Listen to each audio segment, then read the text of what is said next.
وعليكم السلام ورحمة الله وبركاته. حياكم الله فضيلة الشيخ موفق. ببالغ السرور والسعادة والطمأنينة والرضا سمعت الفيديو المرسل من فضيلتكم وفرحت فرحا شديدا، وشكرت الله على نعمة وجودكم، وأنكم تريدون أن تعيدوا للعراق عامة ولبغداد خاصة رونقها. فمنها خرجت القراءات من العراق، من البصرة والكوفة وبغداد والموصل وغيرها من المدن العراقية خرجت أئمة القراءات.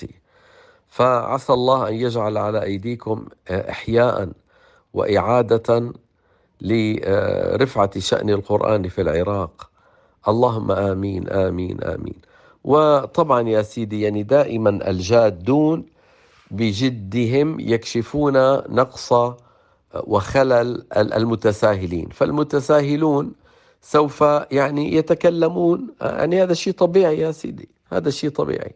ما الحل؟ الحل ألا نلتفت، وإذا بلغنا عن أحدهم أنه تكلم نعمل بقوله تعالى: وإذا مروا باللغو مروا كراما، وإذا خاطبهم الجاهلون قالوا سلاما.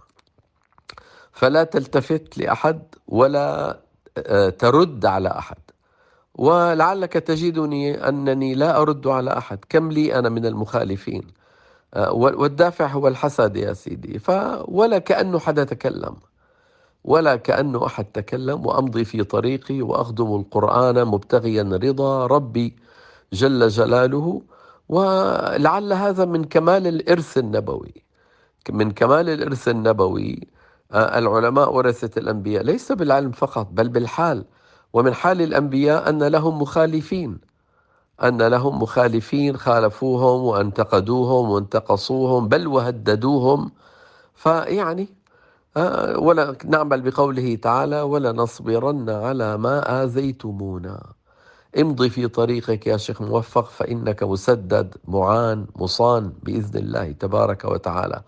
وأنشئ لنا جيلا جديدا، وانسى الجيل القديم. الجيل القديم لا تلتفت إليه أبدا، سيطويه الزمان بعد قليل. انتبهت يا حبيبي؟